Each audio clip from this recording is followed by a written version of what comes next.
Bonjour et merci aux organisateurs de ce colloque de m'avoir invité. Alors, je ne vous parlerai pas de coûts ni de prix. Donc, mon propos va être quand même assez différent de celui de mon prédécesseur, M. Comeau.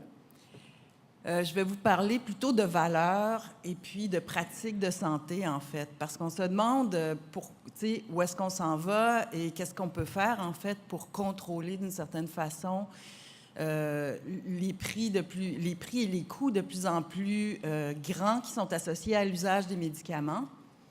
La façon de peut-être de regarder la situation dans une perspective plus sociologique, c'est de voir qu'est-ce qui fait que le médicament est de plus en plus présent dans la vie des individus et de plus en plus consommé, en fait, par des individus qui ne sont pas toujours nécessairement atteints de maladies très graves. Donc, c'est un peu ce phénomène-là plus large, plus social, je dirais sociologique, que je vais essayer de vous brosser rapidement. Comment ça marche, ça? Ça fonctionne comme ça. Ah, OK. Voilà. C'est super. Moi qui est technologique. Bon. Alors, médicaments, biens de consommation, outils thérapeutiques, c'est sûr que d'emblée, on pense toujours que les médicaments, c'est certain, ça permet, dans le fond, de contrôler, de guérir, de contrôler une maladie ou de les guérir idéalement. Mais c'est beaucoup plus que ça. C'est effectivement aussi devenu un bien de consommation et qui coûte cher. Donc, on s'inquiète, par exemple, de la surconsommation ou de la consommation inadéquate de médicaments.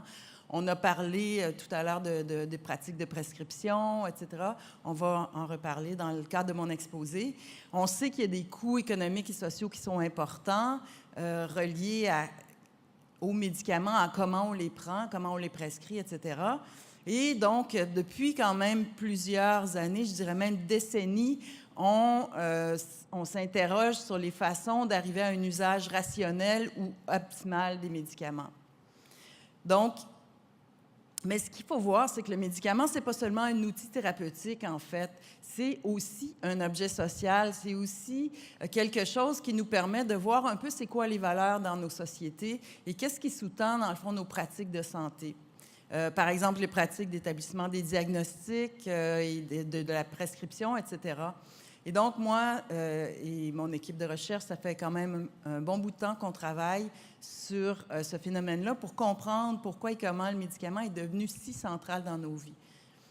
Donc, dans le fond, on peut l'envisager, le médicament, comme un objet qui se promène dans la société, qui naît, en fait, essentiellement à travers l'industrie pharmaceutique, la recherche, la production de médicaments, la régulation aussi, la mise sur le marché des médicaments, et qui ensuite transite vers les pratiques cliniques. Bien sûr, les pratiques de prescription, c'est absolument incontournable, mais aussi les pratiques de distribution. On a parlé tout à l'heure des pharmaciens qui jouent un rôle dans tout ça, et finalement qui aboutit vers les patients ou la population en général, donc au niveau de la consommation.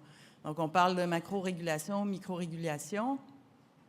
Et alors, si on regarde rapidement, pour ce qui en est des pratiques de consommation, d'usage, et puis aussi de statistiques autour de cette augmentation de médicaments, ce qu'on constate, c'est qu'il y a vraiment un accroissement des usages de médicaments.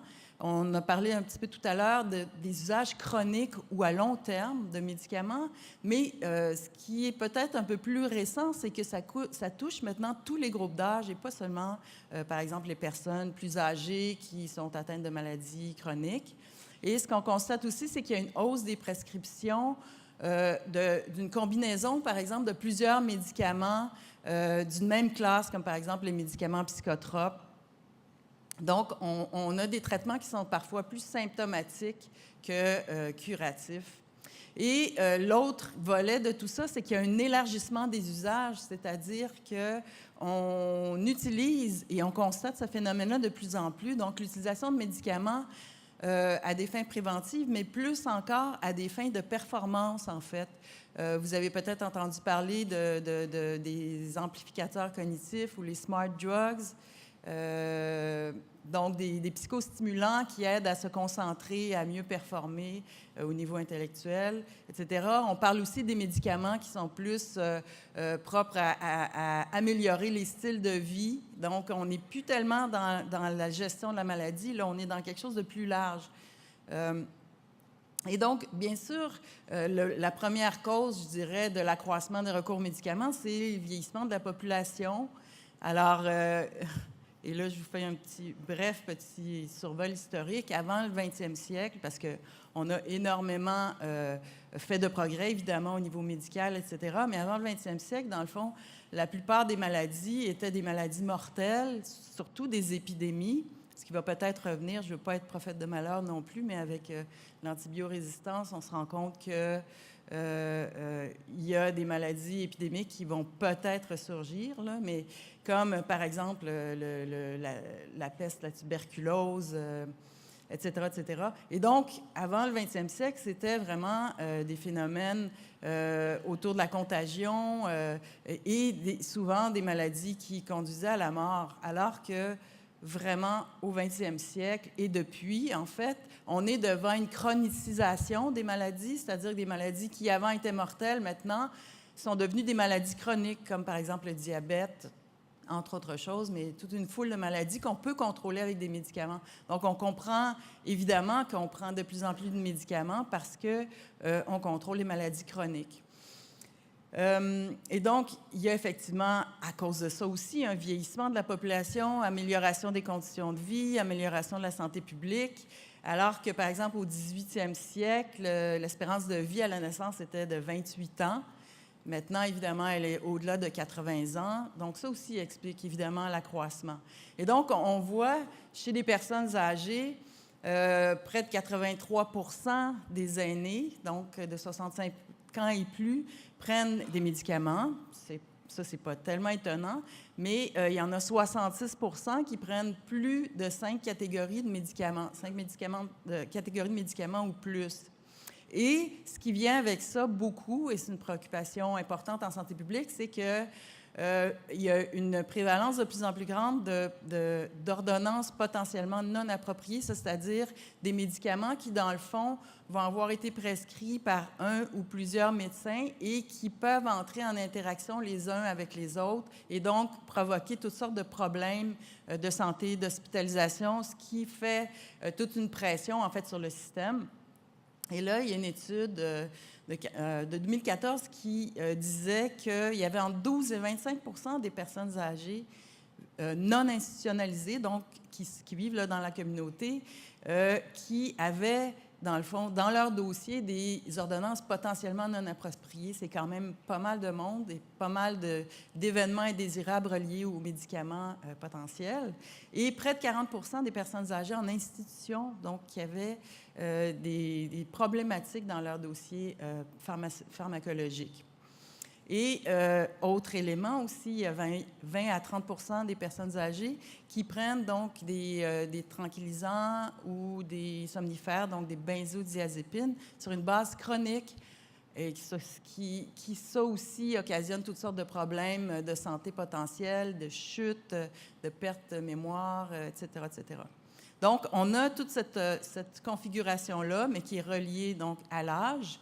Mais, et on l'a évoqué un petit peu tout à l'heure, il y a aussi l'accroissement donc, des recours aux médicaments psychotropes. Bon, évidemment, j'ai travaillé beaucoup sur les médicaments psychotropes, mais je trouve que c'est un exemple assez emblématique, en fait, de notre rapport aux médicaments dans nos sociétés.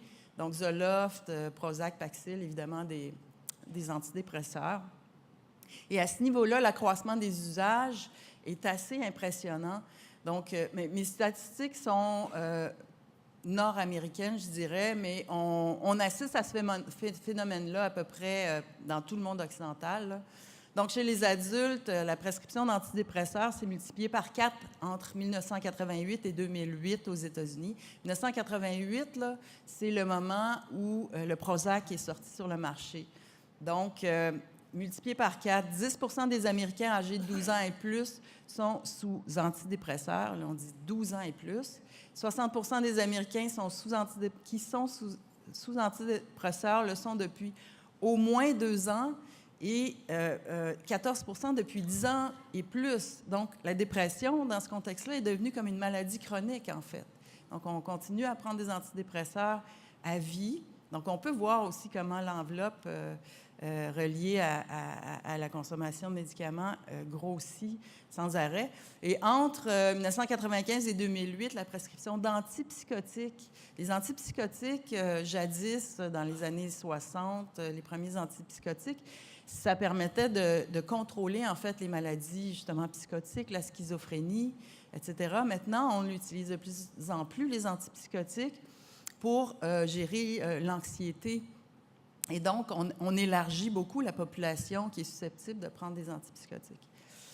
Alors, je parlais d'une augmentation de la consommation chez tous les groupes d'âge. Donc, ça touche aussi beaucoup les jeunes et même, en fait, les enfants, cet accroissement de la consommation, en particulier de médicaments psychotropes. Donc, chez les jeunes et les enfants, le nombre d'enfants sous antidépresseurs entre 6 et 17 ans a progressé de 78 % de 1985 à 2005, donc de 1996 à 2005, donc en l'espace de 10 ans, et la tendance continue à s'accroître. Le taux de prescription d'antidépresseurs aux enfants a presque rejoint ceux des adultes, ça en particulier aux États-Unis. Les ordonnances de psychostimulants. Les psychostimulants, c'est les médicaments qui servent à contrôler le TDAH, le trouble de déficit d'attention, avec ou sans hyperactivité. Maladie qui, au début des années 90, a vraiment subi une explosion absolument extraordinaire, mais qui était identifiée donc à un problème relié aux enfants, aux adolescents. Et maintenant, on parle de plus en plus, depuis les années 2000, du TDAH adulte. Donc, on élargit encore plus, finalement, le recours aux psychostimulants. Et la prescription de 2 ou plusieurs médicaments psychotropes au même moment par un même médecin. Donc là, on ne parle pas de prescription par des personnes différentes, mais par un même médecin, lors d'une même consultation, ce qu'on appelle la prescription concomitante, est de près de 40 % chez les jeunes. Donc, les jeunes qui ont des troubles de comportement, par exemple, vont avoir toute une panoplie de médicaments psychotropes à prendre en même temps. Et ils sont jeunes, donc ce que ça va être quand ils vont être plus âgés, c'est une autre histoire. Donc, alors les causes de l'augmentation de ces recours, évidemment qu'on parle des problèmes de santé mentale, dépression, etc. Est-ce qu'on a vraiment un accroissement des problèmes de santé mentale? Fort probablement dans nos sociétés. La pression est de plus en plus forte sur les individus, tout va plus vite, il faut être performant, etc. Est-ce qu'il y a un meilleur repérage de ceux-ci, de ces problèmes-là, à travers la mise au point d'outils diagnostiques plus efficaces? Probablement aussi. Développement d'une sensibilité clinique. Les médecins vont repérer peut-être plus facilement les problèmes d'anxiété, dépression, etc. Pression accrue à la prescription, ça se peut aussi. On va voir tout à l'heure comment, par exemple, l'industrie pharmaceutique joue un rôle quand même assez intéressant à ce niveau-là. Et finalement, l'abaissement des seuils de tolérance face aux dysfonctionnements sociaux. Est-ce qu'on n'est pas de plus en plus porté à s'inquiéter de nos humeurs dès qu'il y a des problèmes un petit peu ou qu'on est un peu morose? C'est une question, je pense, qu'il faut se poser. Mais toutes ces hypothèses-là sont dans la balance. Mais ce qu'il faut voir aussi, c'est que depuis une cinquantaine, soixantaine d'années, il y a des changements au niveau, par exemple, de la médecine qui ont fait en sorte qu'on prescrit de plus en plus dans une perspective préventive. De plus en plus, on utilise le médicament pour prévenir finalement le développement des maladies plutôt que simplement pour les contrôler et pour les gérer. Donc, il y a ce que j'ai appelé des changements épistémologiques qui sous-tendent en fait la montée d'une médecine préventive qui est très bonne en soi, mais qui a des incidences assez importantes là, sur le recours aux médicaments. Donc, ces 2 changements-là, d'abord, la redéfinition de la santé. Depuis la création de l'Organisation mondiale de la santé, l'OMS a décrété que la santé, c'était plus seulement une absence de maladie, mais que c'était un état de bien-être physique, psychique, social, moral. Donc, on mettait la barre quand même pas mal plus haute qu'antérieurement, et on était très optimiste. Mais l'autre élément qui influence aussi, c'est, avec la santé publique, c'est l'émergence d'une médecine qui est plus axée justement sur la prévention des risques. Alors, évidemment, il y a toutes sortes de disciplines, l'épidémiologie, etc., qui se sont développées, la statistique, notamment au 20e siècle, et on a multiplié de plus en plus les enquêtes de population pour cibler justement les risques de santé, les risques de problèmes de santé, et donc pour essayer d'aller justement plus prévenir ces problèmes-là plutôt, par exemple, qu'on pense au tabagisme, qu'on pense à l'obésité, qu'on pense à tous ces éléments-là qui sont donc identifiés comme des risques. Et on essaie de plus en plus, dans le fond, d'agir avant, dès les signes précurseurs de la maladie ou même avant. Et donc, on le fait beaucoup à travers le recours aux médicaments.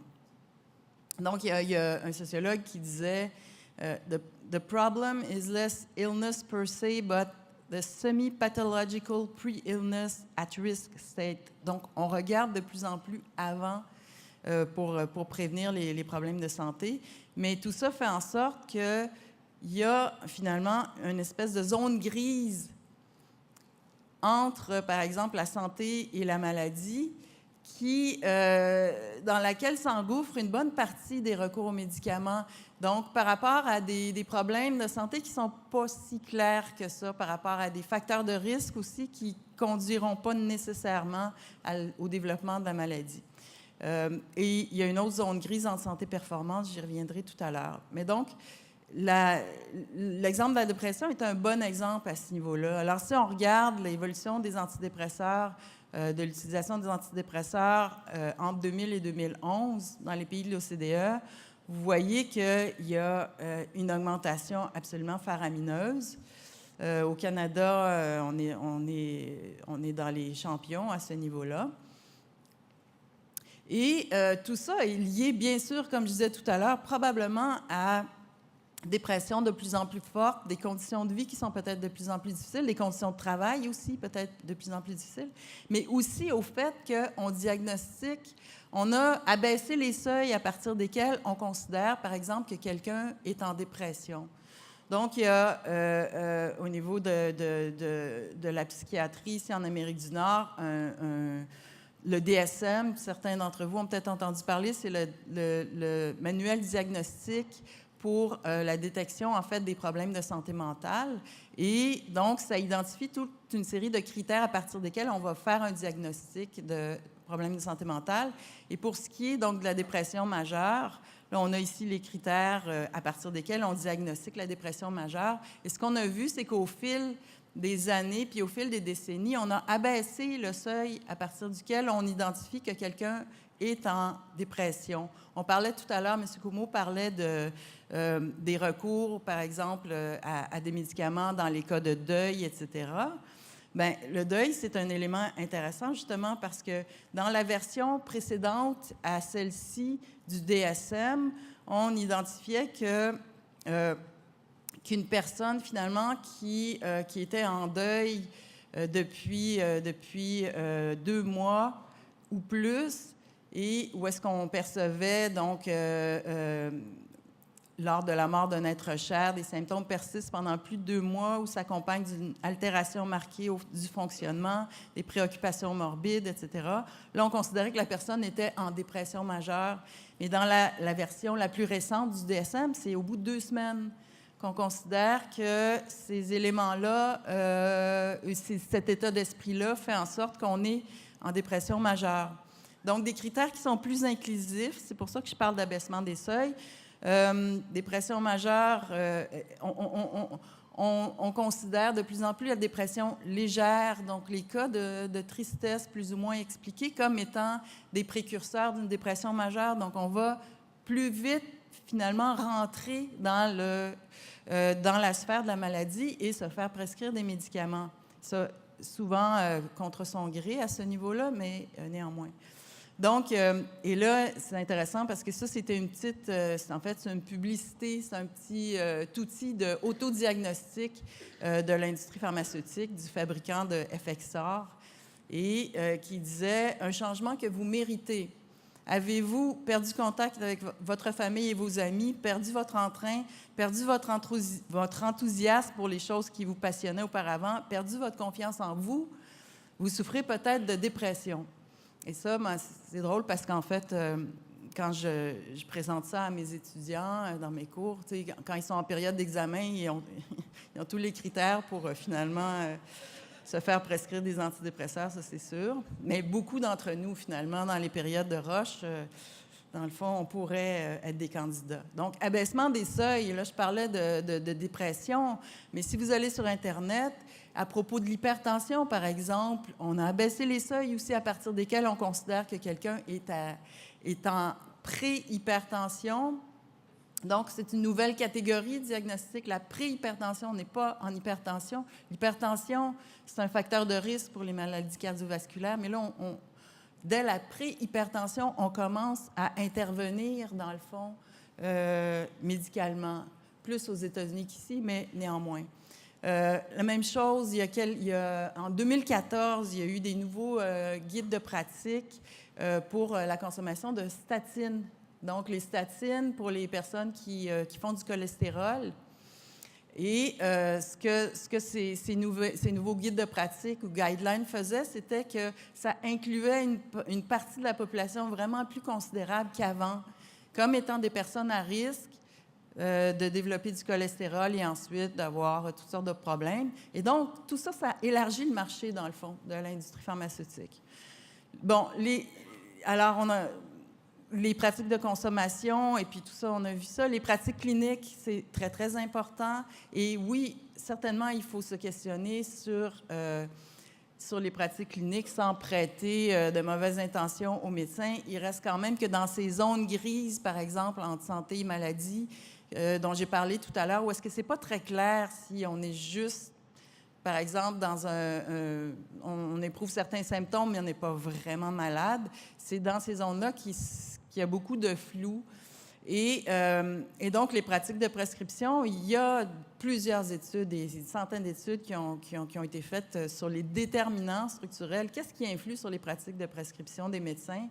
Certainement, les caractéristiques sociodémographiques, l'âge des médecins, le sexe, le lieu de formation, aussi l'expérience professionnelle, depuis quand ils pratiquent, avec qui. Tout ça va avoir une influence au-delà des connaissances scientifiques de ces médecins-là, au-delà de la médecine elle-même. Il y a tous ces facteurs sociaux-là qui influent sur les pratiques de prescription.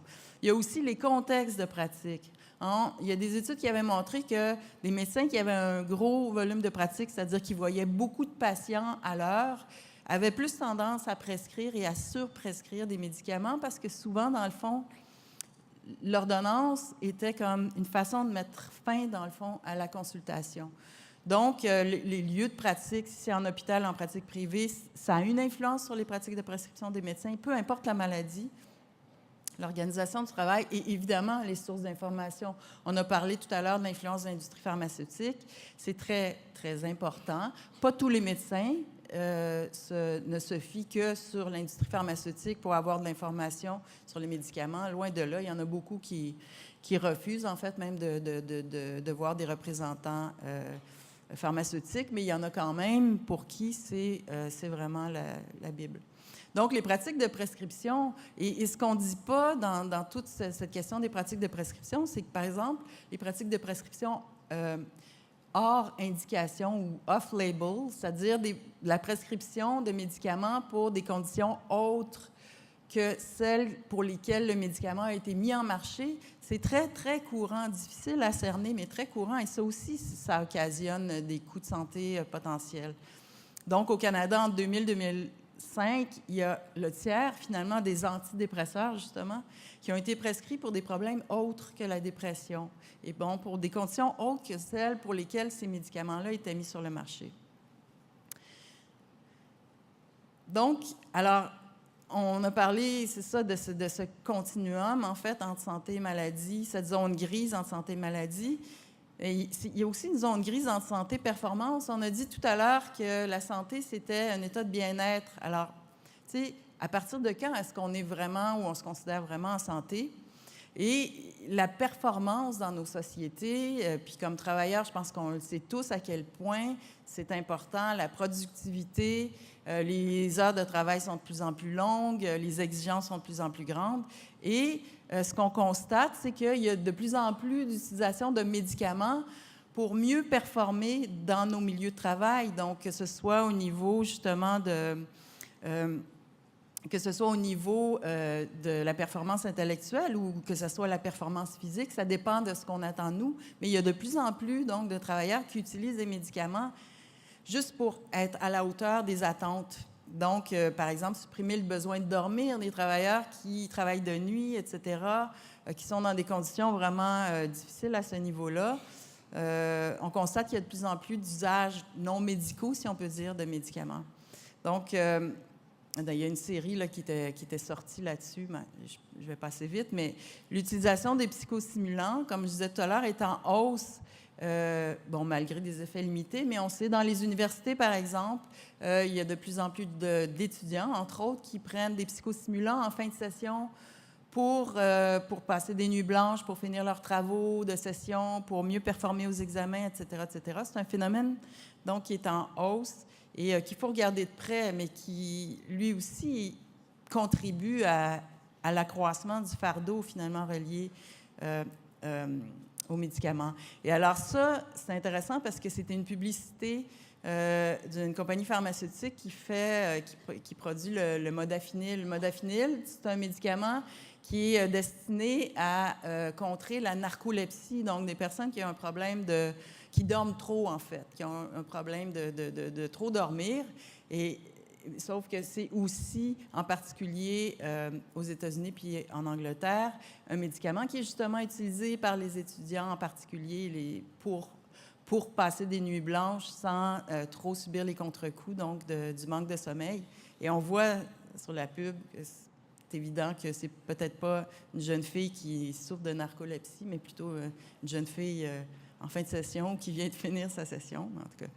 Donc, Wake Up to Life. Et donc, ça nous amène finalement à mon dernier point, c'est-à-dire l'industrie pharmaceutique. Je pense qu'on va en reparler beaucoup. Marc-André va sûrement en parler. Et c'est vraiment un acteur absolument incontournable de toute cette problématique-là.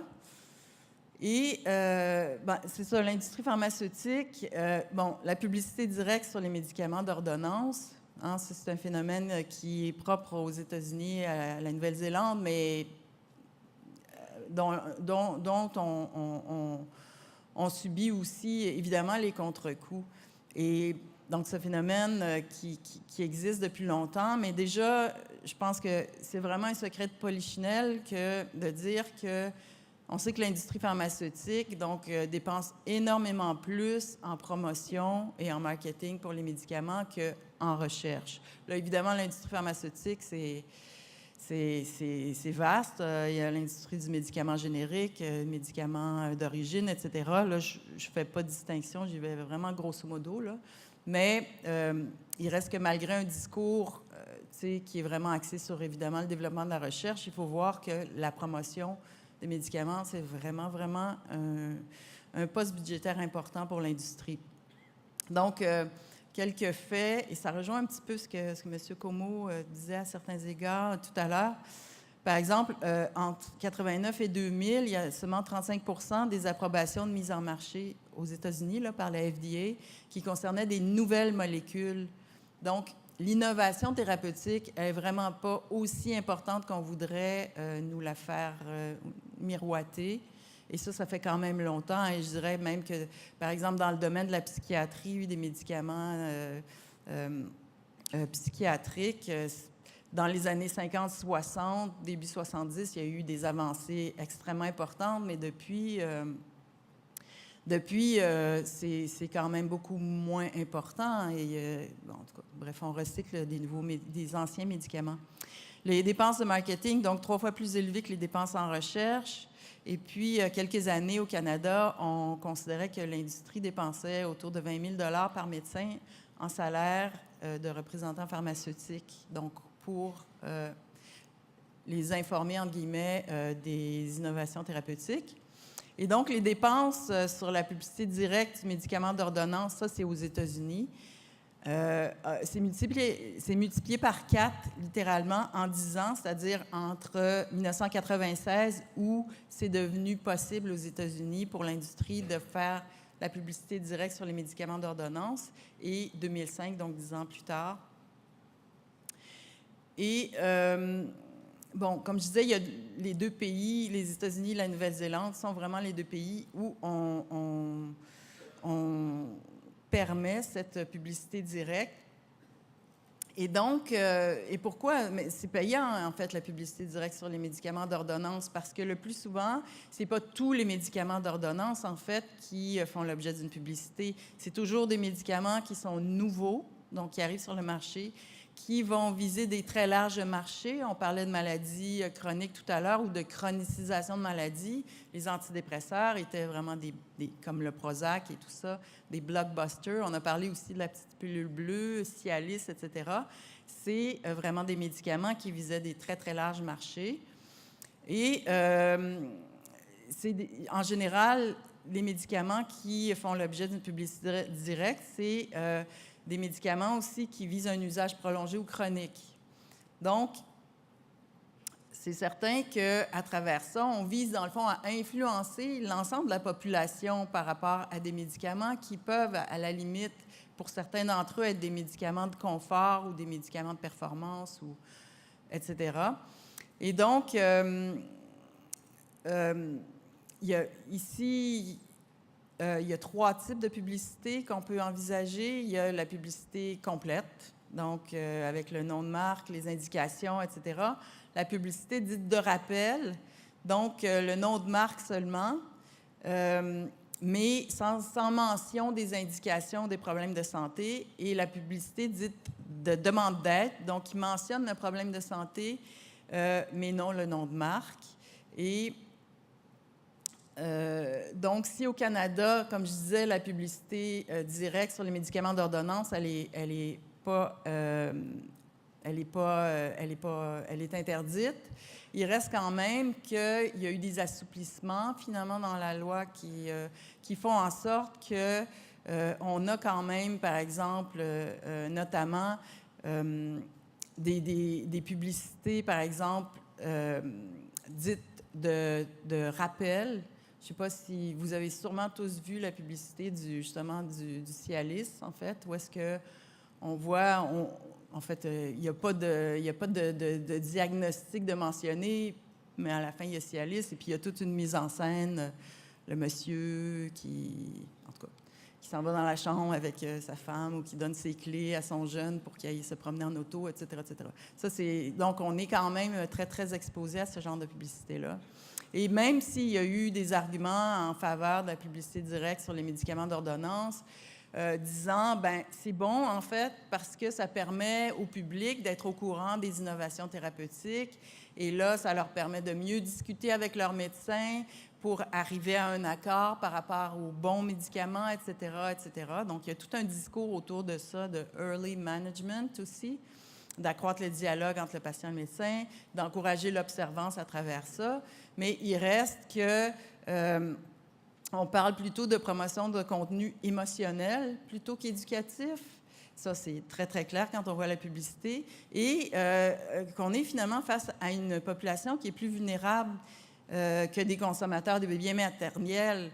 Et donc, il y a une exposition massive aussi potentiellement à des médicaments qui n'ont pas encore fait l'objet d'études épidémiologiques post-marketing, où est-ce qu'on va voir à long terme quels sont les effets d'un médicament nouveau qui arrive sur le marché, parce que les essais cliniques ne permettent pas de voir à très long terme, sur des années et des décennies d'usage de médicaments, quelles sont les conséquences. Donc, en bout de ligne, ça menace aussi l'universalité de l'accès aux soins de santé, c'est certain, parce que ça a des conséquences à toutes sortes de niveaux. Et donc, pour terminer vraiment, on parlait de contenu émotionnel et puis on parlait aussi de cette fameuse zone grise d'incertitude, en fait, et de doute, où est-ce qu'on ne sait pas si on est vraiment malade ou pas malade, et puis même le médecin lui-même n'est pas toujours sûr. Et la publicité, par exemple, pour un médicament contre la maladie d'Alzheimer, donc, c'est très, très flagrant, en fait, qu'on joue sur cette zone grise-là. Est-ce que j'ai un oubli de mémoire anodin ou est-ce que je suis en train de développer la maladie d'Alzheimer? Est-ce que je suis au début d'un processus? Est-ce qu'il faut que j'aille consulter? Est-ce qu'il faut que je sois pris en charge et que je consomme des médicaments, etc.? Et ce qui est intéressant, c'est que, par exemple, par rapport à ce qu'on appelle la phobie sociale, donc la timidité extrême, on a exactement la même stratégie, là. Cette zone d'ombre, est-ce qu'elle est malade, en fait? Est-ce que c'est maladif, cette phobie sociale ou cette grande timidité, ou bien est-ce que c'est quelqu'un qui est juste timide? Donc, l'industrie joue énormément sur tout ça.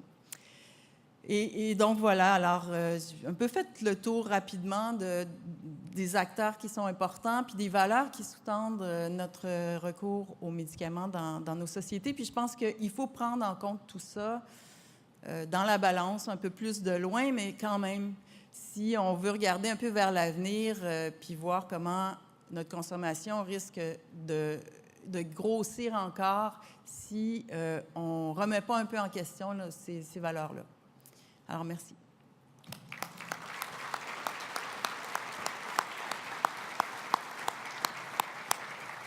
Merci, Mme Collin. Est-ce qu'il y a des interventions, des questions? Je vous invite, s'il y en a, à vous lever, vous présenter. Oui, microphone numéro 2. Patrick Rondeau, conseiller régional FTQ. J'aurais une question, en fait, c'est sur la... En fait, ma question est aussi floue qu'elle va sortir, là, mais quand vous avez dit qu'il y avait une différence entre le budget pour le marketing versus la recherche, est-ce à dire que la recherche est sous-financée? Et est-ce à dire aussi que d'autres modèles, hypothétiquement, comme ce que Québec solidaire met sur la table avec Pharma-Québec, où naturellement ça jouerait sur les profits et sur l'argent remis dans la recherche, mais est-ce que la recherche, ça signifie qu'elle est sous-financée? Est-ce qu'elle pourrait être plus financée? Est-elle optimale? Et si elle était mieux financée, est-ce qu'on peut faire une corrélation directe sur le fait que certaines maladies pourraient être éradiquées plus rapidement? C'est une bonne question. Merci. Est-ce qu'elle est sous-financée? Je pense que c'est tout cet univers de l'industrie pharmaceutique, c'est extrêmement complexe, là. Je pense qu'elle est probablement... Je pense pas nécessairement qu'elle soit sous-financée, mais c'est certain qu'il y a une quête de profit qui sous-tend aussi le développement de la recherche pharmaceutique. On parlait tout à l'heure des médicaments orphelins, ou des maladies orphelines. Il y a énormément de maladies orphelines qui sont justement orphelines parce qu'on ne va pas mettre finalement d'emphase sur la recherche dans ce contexte-là parce que le marché n'est pas assez grand. Donc, je pense que c'est certain que l'industrie pharmaceutique, c'est une industrie privée et donc qui vise à faire des profits à travers un certain nombre de choses.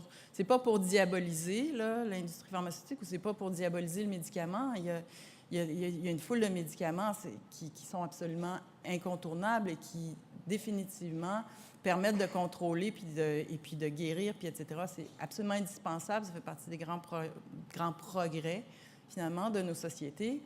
Mais moi, je pense que dans la mesure où tout ça est géré par une industrie qui est quand même animée par le désir de jouer sur des marchés qu'on cherche à agrandir puis qui vont s'amplifier, je pense que c'est certainement au niveau de la régulation puis des normes et des critères qu'on peut établir de l'extérieur, tu sais, pour donner des balises à cette industrie-là qu'on doit jouer, en fait. Ben.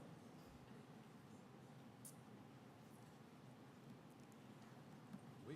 Bonjour, Vincent Leclerc, secrétaire général, conseil régional FTQ Montréal métropolitain.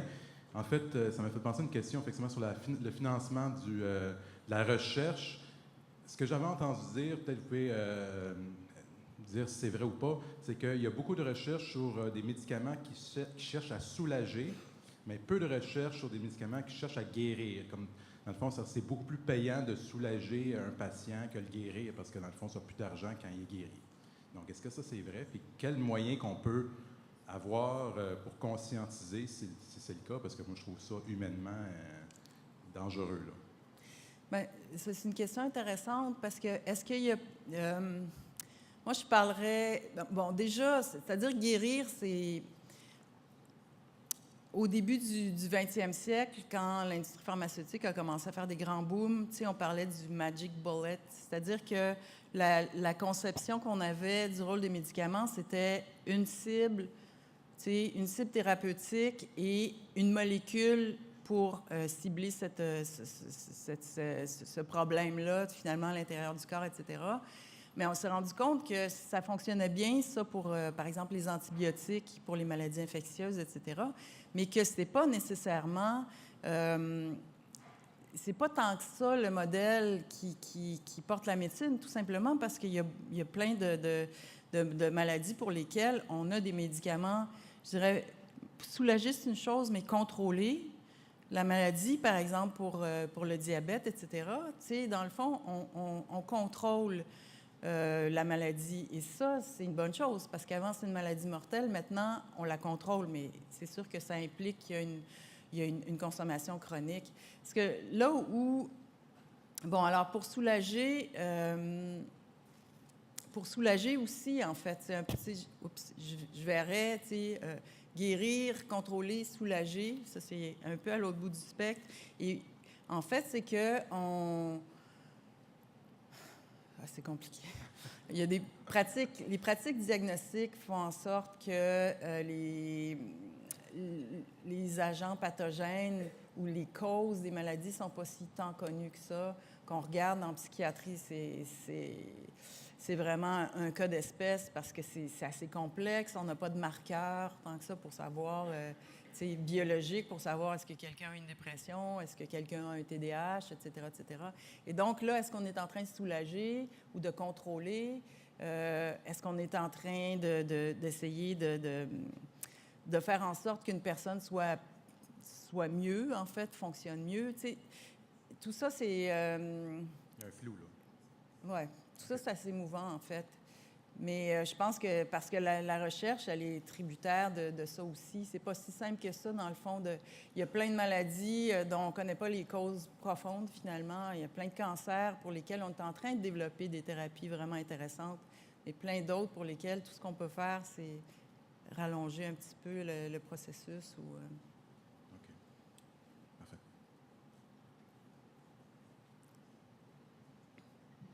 Bonjour, Valérie Dostalaire. Je travaille au département de sociologie de l'Université de Montréal. Mais autrefois, j'ai travaillé à la Bibliothèque de la santé pendant pas mal d'années. Et ce qui m'avait frappé, c'est que dans les revues scientifiques qui s'adressent aux médecins, il y avait un très grand nombre de pages qui étaient uniquement de la publicité de médicaments.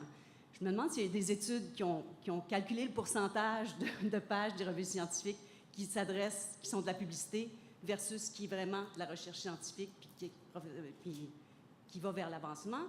Puis la question qui me vient après, c'est est-ce que les médecins, dans leur formation, on les aide à avoir un esprit critique pour justement faire le tri dans l'information? Parce que là, tu as de l'information scientifique, de l'information marketing. Si tu n'as pas un sens critique élevé, ben tu confonds les deux éventuellement, parce que c'est dans New England Journal of Ophthalmology que tu as vu quelque chose. Alors, ça paraît quelque chose une source scientifique, même si c'est une publicité. C'est ce que... Bien, en fait, on a fait une étude, en fait, récemment qu'on a publiée dans Social Science and Medicine sur la publicité, justement, dans les revues médicales qui s'adressaient, évidemment, aux médecins, et concernant les médicaments psychotropes entre 1950 et 1990, et au-delà. C'est une période, comme je disais, une période assez faste, là, où est-ce qu'il y a beaucoup de découvertes scientifiques et tout. Donc, on a regardé comment la publicité était présentée aux médecins. Et il y a toujours, tu sais, il y a énormément de publicité, effectivement. Et il y a toujours ce mélange de contenu émotionnel et de contenu scientifique aussi, si on veut. Mais là où ça joue par rapport aux médecins, dans leur formation, certainement, leur formation est très... approfondie, je dirais. Peut-être quand même un peu moins au niveau des médicaments. Évidemment, ça, c'est les pharmaciens. Et eux, ils ont comme 4 ans d'années universitaires sur les médicaments. Donc. Mais il reste quand même que du côté des médecins, bien, comme je disais tout à l'heure, parmi les déterminants structurels de la prescription, il y a aussi les contextes de pratique. Il y a aussi le fait que quand on travaille plus en solo, dans son bureau de médecin, plus peut-être isolé, on est peut-être moins, même s'il y a le Collège des médecins qui est là quand même pour vérifier que la pratique est adéquate, on échappe peut-être plus au regard des pairs et donc on est moins aussi dans un système où est-ce qu'on va avoir entre collègues et entre professionnels, tu sais, toutes sortes de façons, dans le fond, de toujours se garder à jour, en fait. Tu sais, les revues d'utilisation des médicaments dans les hôpitaux, c'est systématique, etc. Bon, fait que ça fait qu'il y a quand même des disparités très grandes dans les pratiques de prescription en fonction de ces déterminants-là que j'ai identifiés. Donc, tu sais, même si à la base, par exemple, avec une même formation dans une même université de base, les pratiques de prescription vont vraiment évoluer de façon assez différente d'un médecin à l'autre. Puis là encore, je veux dire, il y a vraiment des médecins qui font un choix conscient, évidemment, de refuser, dans le fond, de voir des représentants pharmaceutiques. Et il y en a d'autres qui vont finalement faire leur